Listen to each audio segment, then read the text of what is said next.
Terbiasa hidup enak dan serba kecukupan, anak mantan pejabat pajak Mario Dendi Satrio kini disebut mengalami stres. Mario Dendi Satrio yang hobi pamer mobil Rubicon dan sepeda motor Harley Davidson kini harus tidur di dalam tahanan. Bahkan kini Mario Dendi tak lagi bisa tidur di kasur yang mewah lantaran dijebloskan dalam penjara. Polisi menyebut Mario Dendi kini stres dengan keadaannya tersebut. Kapolsek Pesanggerahan Kompol Tejo Asmoro menjelaskan di dalam tahanan, Mario Dendi Satrio hanya diam saja. Tejo menambahkan pihak korban juga melihat saat Mario Dendi Satrio dijebloskan ke ruang tahanan, sementara di Polsek Pesanggerahan. Dalam kasus penganiayaan David, Polda Metro Jaya telah menetapkan Mario Dendi Satrio dan Shane Lucas sebagai tersangka. Tersangka Mario dan Shane Lucas serta pelaku AG dijerat dengan pasal 355 KUHP tentang penganiayaan berat yang direncanakan. Pasal tersebut adalah pasal terberat dalam tindak pidana penganiayaan dengan ancaman hukuman maksimal 12 tahun penjara. Menurut Syahwan, penerapan pasal 355 KUHP kepada Mario, Shane dan AG sudah sesuai dengan fakta hukum.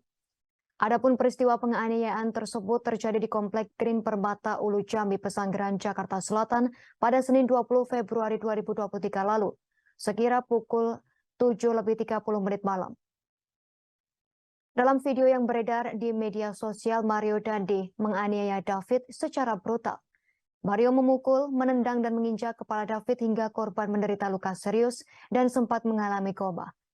Direktur Reserse Kriminal Umum Polda Metro Jaya Kombes Hengki Haryadi mengatakan penyidik menemukan bukti bahwa penganiayaan yang dilakukan Mario Dendi dan kawan-kawan kepada David sudah direncanakan sejak awal.